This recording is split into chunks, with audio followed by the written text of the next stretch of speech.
This Wednesday, the announcement that team principal Günther Steiner had left the Haas team for good caught many fans off guard, and it prompted a flurry of reporting on Günther's best moments in Formula One, his most infamous quotes, and just what the future may hold for Haas's new leader, their former director of engineering, Io Komatsu. Günther had been team principal of Haas for its entire history in Formula One, from the 2016 season onwards, but the work truly started way before that, putting in all that effort, all that time, along with Gene, to get the right people, the right things in the right places to get the team ready to hit the track in 2016 was a huge amount of work, and they had a pretty spectacular debut that paid off a lot of that work. It wasn't quite the Brawn 2009 level, of course, and it was diminished slightly by the huge shunt that Alonso and Esteban Gutierrez got into, but in that race at the Australian Grand Prix of 2016, Romain Grosjean in the Haas car crossed the line in P6. It was one of only 5 points finishes for the team that year. A Constructors P5 finish in 2018 was the overall peak for Haas, in a results table that, when graphed, looks like this. You had flashes of drama like Magnussen's pole position in Brazil in 2022 or Grosjean's explosion in Bahrain. Things like that put Haas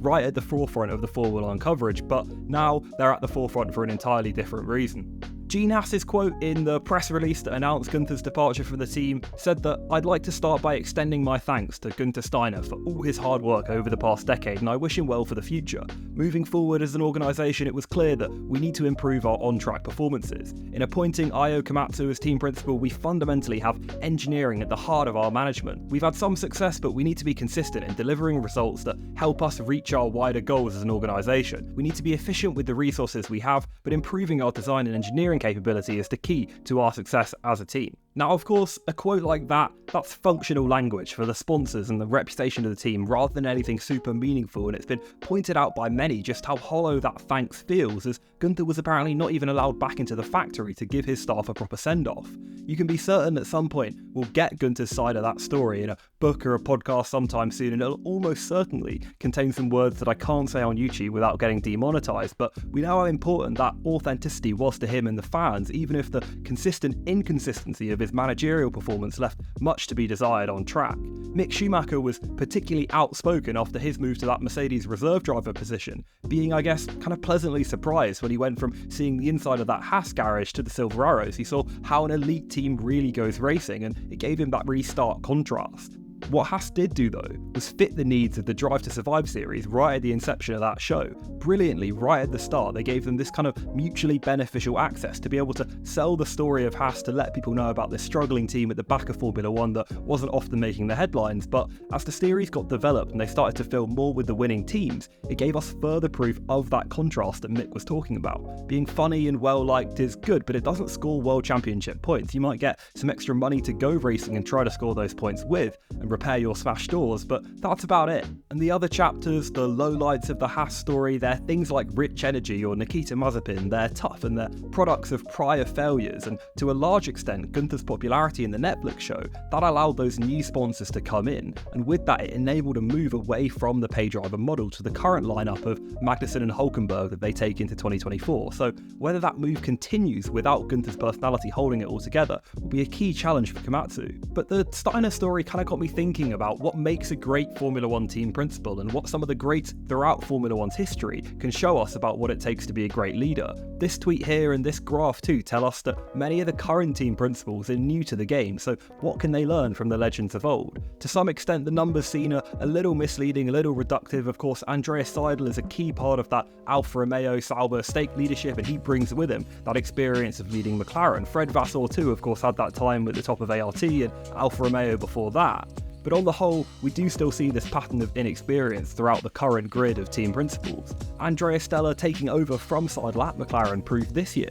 that expertise alone is neither a necessary nor sufficient condition for success in Formula One. Technical expertise, trust and teamwork, along with two really rapid, talented drivers, propelled McLaren up the timesheets after a slow start in 2023, but if we roll back the years, there are plenty of other stories of failure and success to learn from in the history books. So the first of these legendary team principles that I want to touch on is Colin Chapman, the leader of Lotus. Colin was a prodigy, a pioneer, and a pivotal figure in motor racing and automotive history on the whole. 7 Constructors titles, 6 in the Drivers and Indy 500, and a legacy of design innovation that will be printed in textbooks and imprinted on the minds of young engineers and enthusiasts forever. His philosophy of light and nimble designs, of taking the weight out instead of putting the power in, was seen across the Lotus car company and their Formula 1 designs. The Lotus 7, of course, is one of the most famous British cars of all time and is the fundamental backing behind the modern Caterham. The story of how you would get sent your Lotus in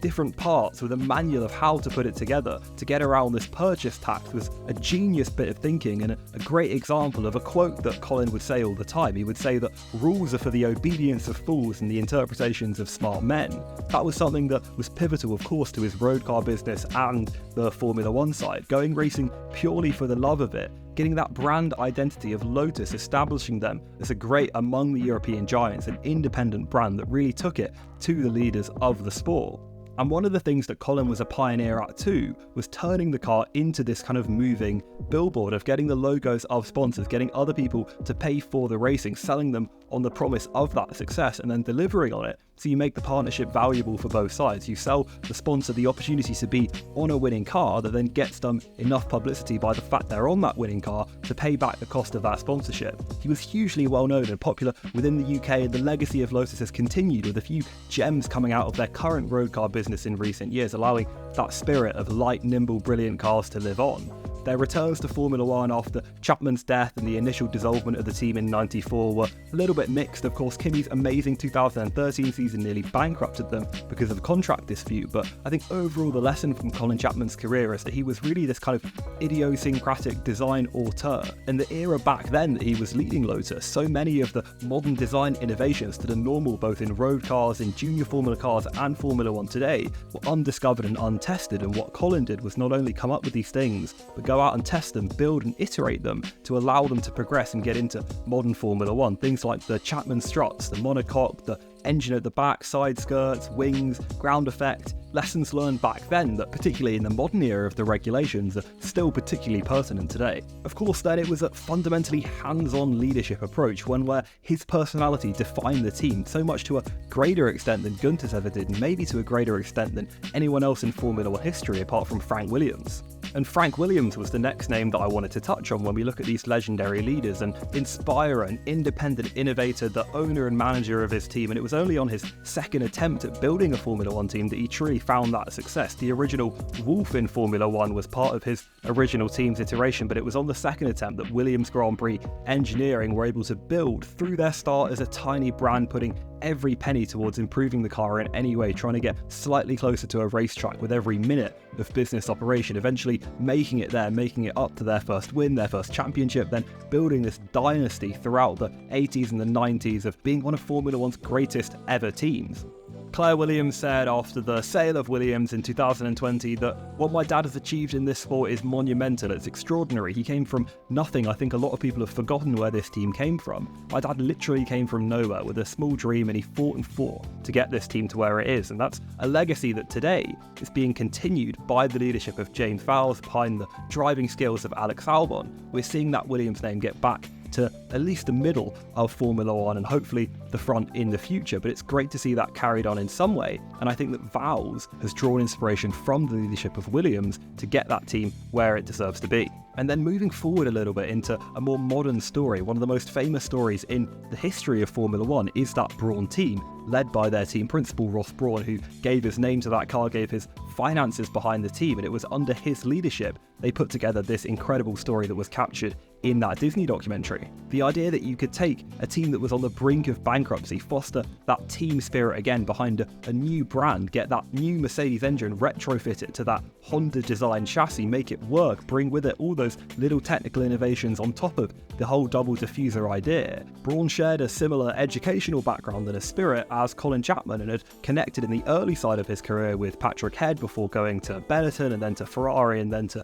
BAR Honda and then going solo, trying to make it on his own and prove that yes, he had the amazing driving talents of Michael Schumacher before, but what he could do if he was in charge, if he was the leader and he got to make the final judgments, being able to prove to the rest of the paddock that it was possible to even do that, then to follow through for the entire distance of the season to bring that World Championship home with Jenson Button is a story that will forever live on. Very little prep or planning went into doing anything for 2010 after that. But the money came in, Mercedes came in, bought the team for a huge amount more than Brawn had ever paid for it. They went on to struggle throughout the V8 years before tuning up that Mercedes investment in the hybrid years, and of course we all know what happened from there. And I think it's really amazing that that massive Mercedes team that dominated Formula 1 for so long has its origins in this amazing rags to riches story of Ross Brawn and the Brawn GPT. And the final team principle that I wanted to talk about in this video, if we go back to our graph from the start of the video, is Christian Horner, the longest serving of all the current team principals, to go from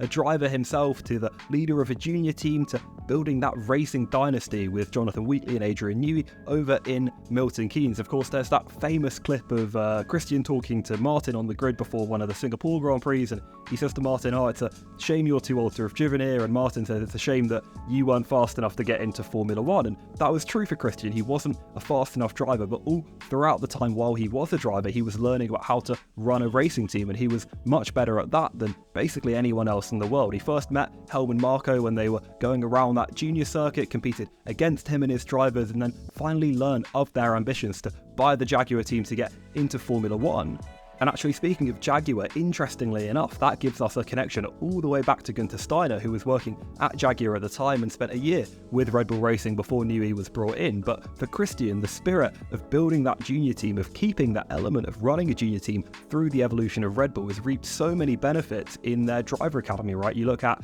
Ricciardo, you look at Vettel, you look at Verstappen, even Sainz going to another team, and of course Albon at Williams that we've already spoken about. What Red Bull do have locked in is a history of successful systems with their recruitment, with their processes within the business. They've always produced high results, so it would be a shame to expect anything less from their new power unit division. I think the main lesson from Christian is that loyalty of him staying at the team for so long, giving that trust in the right people, and stability at the top in that management. They're not changing the team principle. Like, for example, in 2014, when they went from dominating the World Championship to being behind Mercedes, Christian might have been under pressure, even through to 15 when it was Danny Kvyat not putting in the performances that they wanted to see. There was never a suggestion that Christian would actually leave that Red Bull team, and sticking with him for so long. You look at the success that they're having now, and it must be so satisfying to feel that after being at the team for so long. You've seen every step go in place to finally bring those wins home and set all the records that Max and Red Bull have set this year. So fundamentally, there are plenty of different ways to run a team and plenty of different backgrounds that team leaders can come from, but you'll learn a lot from the stories of success of the past, and Io will have to form his own style from his own background to try and lead Haas towards the future and hopefully towards an uptick